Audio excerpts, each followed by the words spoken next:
अस्सलाम वालेकुम स्टूडेंट्स। जैसे कि आपको पता है कि हम अपना चैप्टर नंबर 6 पढ़ रहे हैं इनहेरिटेंस।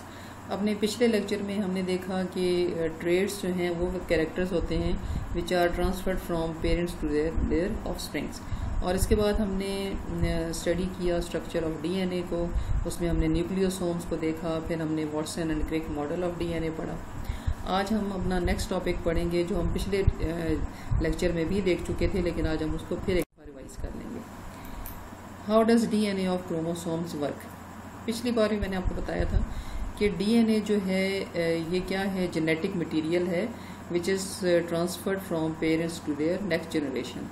अब डीएनए आपने सुना होगा कि डीएनए जो है ये जो है सारे जितने भी सेल्स के फंक्शन हैं सबको ये कंट्रोल कर रहा होता है। और चूँकि ये प्रेजेंट होता है आमतौर पे न्यूक्लियस के अंदर, तो इसी वजह से न्यूक्लियस जो है उसको कहा जाता है ब्रेन ऑफ द सेल। लेकिन सोचने की बात यह है कि डीएनए जो है वो किस तरह कंट्रोल कर रहा है सब फंक्शंस को। इसके अब दो तरीके हैं। जो मेन इसमें पॉइंट है वो ये है कि जो डीएनए है ये अपना फंक्शन कैसे परफॉर्म करता है, by the synthesis of specific proteins. ये प्रोटीन्स बनाता है ख़ास किस्म की, मुख्तलिफ फंक्शंस के लिए मुख्तलिफ किस्म की प्रोटीन्स बनाता है। लेकिन फिर प्रोटीन्स जो हैं फिर आगे इसका जो मैसेज है ये कन्वे करती हैं और इस तरीके से डिफरेंट फंक्शन जो हैं वो परफॉर्म होते हैं।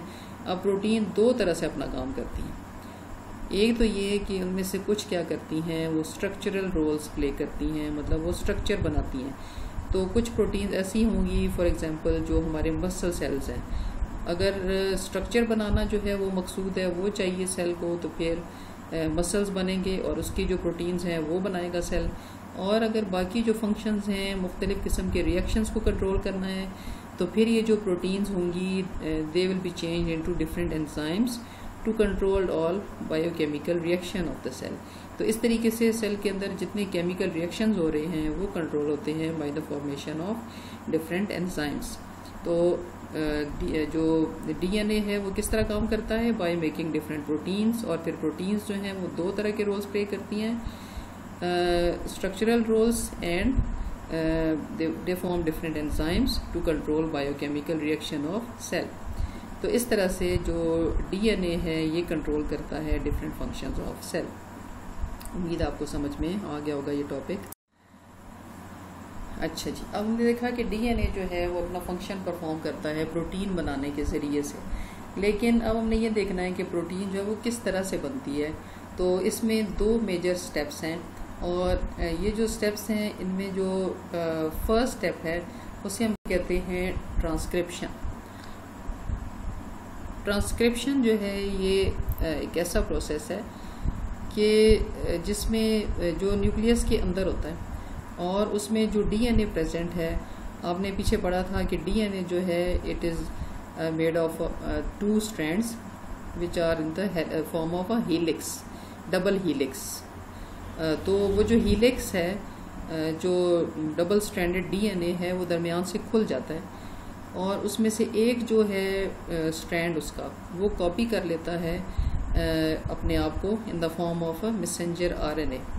मतलब एक जो स्ट्रैंड है वो तो एक साइड पे हो जाएगा, उसका कोई फंक्शन नहीं होगा। दूसरा जो स्ट्रैंड है वो क्या करेगा कि वो अपने सामने मैसेंजर आरएनए को बनाना शुरू कर देगा। और मैसेंजर आरएनए जो है ये अब किस तरह से बनेगा, क्योंकि जो डीएनए जिसने खुद को कन्वर्ट करना है इनटू मैसेंजर आरएनए, उसके एक स्पेसिफिक सीक्वेंस होता है नाइट्रोजिनस बेसिस का। अब ये जो बेसिस हैं आपको पता है कि ये कम्प्लीमेंट्री बेस पेयरिंग होती है इसमें, कि हमेशा एडेनिन के सामने थायामीन और गुआनिन के सामने साइटोसिन आता है। अब अगर जो डीएनए है जिसने मैसेंजर आरएनए बनाना है, उसके ऊपर अगर एक साइड पे एडेनिन है तो सामने जो मैसेंजर आरएनए बनेगा उसमें थायामीन आके इसके साथ अटैच हो जाएगी। अगर डीएनए के ऊपर गुआनिन है तो सामने जो मैसेंजर आरएनए बनेगा उसमें साइटोसिन आएगी। तो इस तरीके से पूरा का पूरा जो डीएनए होता है it is converted into a messenger RNA. Messenger RNA क्यों कहते हैं इसको, क्योंकि इसने मैसेज कैरी करना होता है इस डीएनए का कोई भी स्पेसिफिक प्रोटीन्स बनाने के लिए। अब यहाँ से अब ये जो मैसेंजर आरएनए है ये न्यूक्लियस से निकलेगा, क्योंकि न्यूक्लियस के अंदर छोटे छोटे पोर्स होते हैं उन पोर्स के अंदर से निकल के तो अब ये चला जाएगा इनटू साइटोप्लाज्म। साइटोप्लाज्म में होते हैं राइबोसोम्स, और आपने पीछे इनका फंक्शन पढ़ा था कि their function is to make proteins.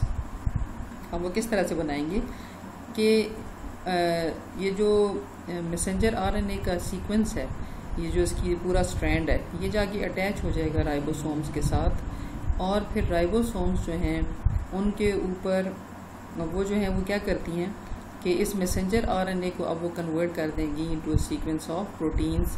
किस तरह से कि ये अब बन जाता है अमाइनो एसिड्स के साथ। तो अमाइनो एसिड्स जो हैं वो आके अटैच होते जाते हैं इस मैसेंजर आरएनए के ऊपर, और सीक्वेंस जो है ये फिर डिटरमिन करता है, जो बेस सीक्वेंस है वही डिटरमिन करेगा कि कौन सा अमाइनो एसिड इसके ऊपर आके अटैच होता है। और मैसेंजर आरएनए के ऊपर जो बेस सीक्वेंस होता है वो 3-3 के पेयर्स बन जाते हैं उसके, और इस तरह से जो 3 पेयर है वो मिलके एक अमाइनो एसिड को कोड करता है। फॉर एग्जांपल अगर AGG है तो उसके सामने TCC आके जो है मैसेंजर अमाइनो एसिड का वो आके अटैच हो जाएगा। अमाइनो एसिड मैं क्यों कह रही हूँ, क्योंकि अमाइनो एसिड ने ही मिलके प्रोटीन्स बनानी है। तो इस तरह से जो सीक्वेंस है मैसेंजर आरएनए का, it is changed into the sequence of amino acids, और फिर ये जो अमाइनो एसिड्स हैं ये आपस में बॉन्ड बना लेते हैं जिसे हम कहते हैं पेप्टाइड बॉन्ड, और जब ये चेन बना लेते हैं लंबी सी तो उस चेन को हम कहते हैं प्रोटीन, और ये प्रोसेस कहलाता है ट्रांसलेशन, क्योंकि इसमें जो मैसेंजर आरएनए के अंदर जो कोड दिया हुआ था वो ट्रांसलेट हो गया है in the form of a protein. और जो फर्स्ट स्टेप था जिसमें मैसेंजर आरएनए बन रहा होता है from DNA, this is called transcription. अच्छा जी, अब ये जो जिस पार्ट की वजह से मैसेंजर आरएनए बना था उसको हम कहते हैं जीन, यानी कोई भी part of DNA which has the information for the formation of a particular protein, that part of the DNA is known as a gene। अच्छा जी, अब जो डीएनए है किसी भी ऑर्गेनिज्म का, उसके अंदर कई थाउजेंड जो हैं वो जीन्स होते हैं, और क्रोमोसोम के ऊपर जिस जगह पे किसी भी कैरेक्टर के लिए कोई पार्टिकुलर जीन प्रेजेंट होता है वो जो उसकी लोकेशन है that is called its locus, यानी जिस जगह पे प्रोटीन, जिस जगह पे जो जीन प्रेजेंट है क्रोमोसोम के ऊपर वो उसका लोकस कहलाएगा, और उसका प्लूरल जो है इट इज़ लोकाई। तो लोकस क्या है? Position of gene on the chromosome. और जीन क्या है? It is the part of DNA which contains specific sequence of nitrogenous basis for the formation of particular protein, यानी उसके अंदर एक कोड प्रेजेंट होता है for the formation of protein, और उसकी वजह से कोई भी प्रोटीन बनती है।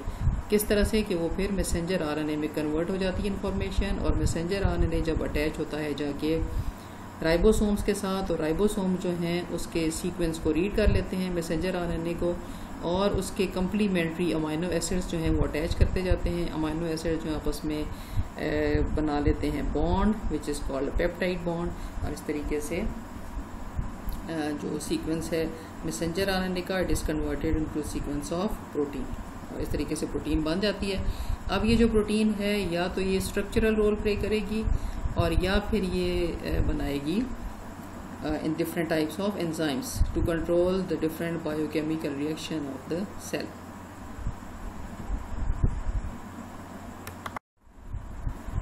जी स्टूडेंट्स, तो हमने देखा कि कोई भी पार्ट ऑफ डीएनए ये जो किसी भी प्रोटीन की फॉर्मेशन के लिए उसके अंदर इंफॉर्मेशन होती है उसको हम कहते हैं जीन। अब जीन्स जो हैं वो हमेशा पेयर में होती हैं, जितने भी कैरेक्टर्स किसी भी इंडिविजुअल में होते हैं उनके लिए जीन्स जो हैं वो पेयर्स के अंदर होंगी, मतलब उसके लिए 2 जीन्स होंगी एट अ टाइम। और चूँकि हमारे जो क्रोमोसोम्स हैं वो भी पेयर्स में होते हैं, और वो जो पेयर हैं उनमें दोनों जो क्रोमोसोम्स होते हैं वो एक जैसे होते हैं, और उन्हें हम कहते हैं होमोलोगस क्रोमोसोम्स। तो ये जो जीन्स हैं which are in the form of pairs, उनमें से जो एक जीन होगी वो एक क्रोमोसोम के ऊपर होगी, और दूसरी जो होगी वो दूसरे क्रोमोसोम के ऊपर होगी। कौन से क्रोमोसोम के ऊपर? होमोलोगस के ऊपर।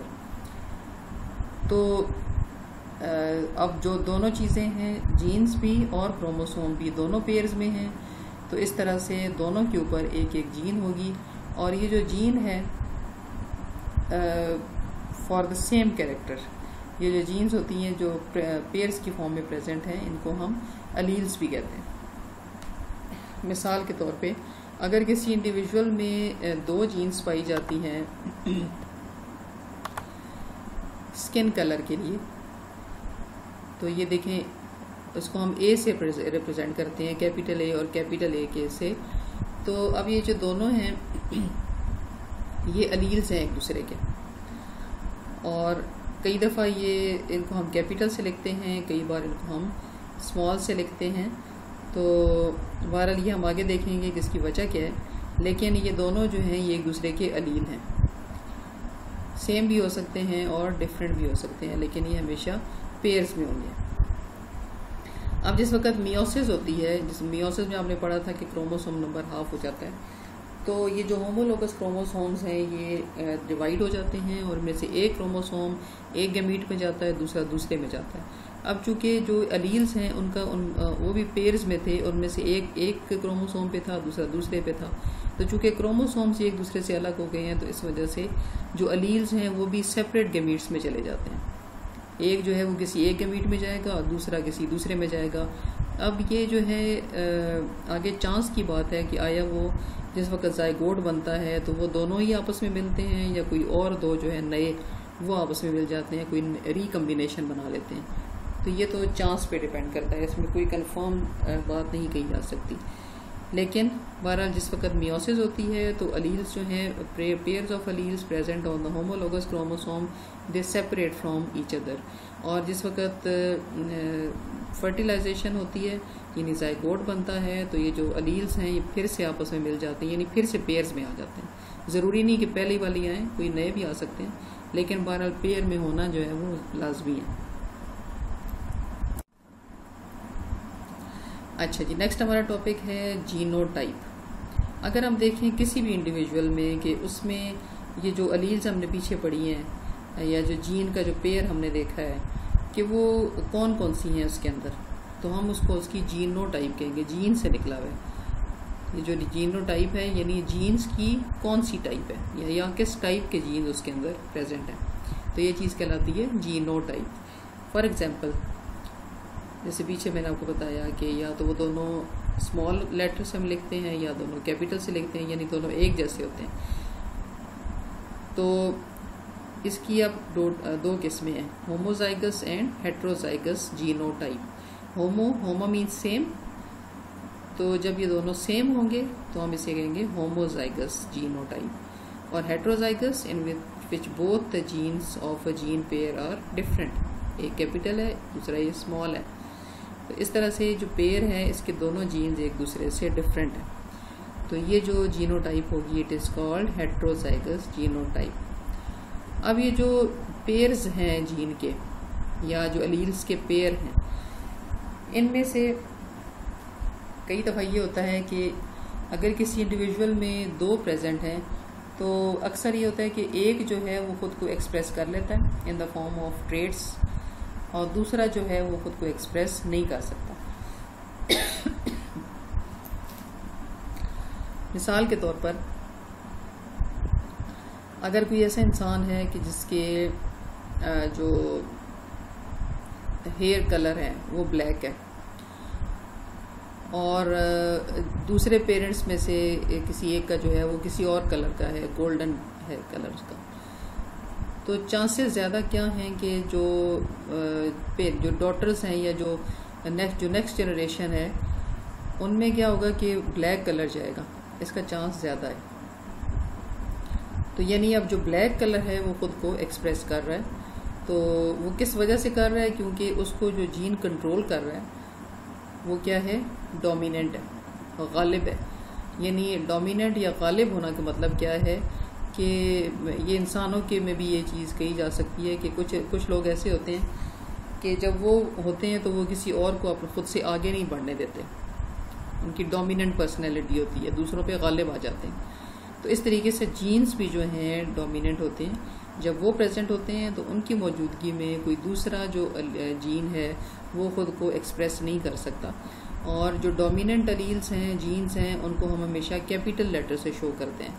तो ये जो दोनों हैं ये डोमिनेंट है, और ये जो हैं ये खुद को एक्सप्रेस नहीं कर सकते। ये देखें यहाँ पे एक डोमिनेंट है और दूसरा जो है ये स्मॉल से लिखा गया है। ये स्मॉल से ये है रिसेसिव। रिसेसिव जो है ये सिर्फ उस वक्त एक्सप्रेस होता है कि जब डोमिनेंट एब्सेंट हो, जैसे यहाँ पे दोनों रिसेसिव हैं। अब ये खुद को एक्सप्रेस कर सकते हैं, लेकिन अगर एक डोमिनेंट प्रेजेंट है तो उसकी मौजूदगी में दूसरा अगर रिसेसिव है तो वो रिसेसिव जो है वो खुद को एक्सप्रेस नहीं कर सकेगा।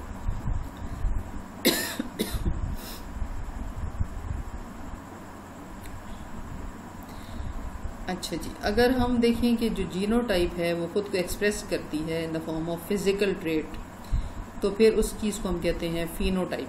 फॉर एग्जांपल, अगर कोई जीन प्रेजेंट है किसी इंडिविजुअल में और उसकी वजह से उसकी जो स्किन है और जो उसके हेयर हैं, आईज हैं, उनमें कोई कलर नहीं है, यानी कोई पिगमेंट्स उसमें नहीं बनते, ऐसा जो इंसान है उसे हम अल्बिनो कहते हैं। तो जो जीन इसको कंट्रोल कर रहा है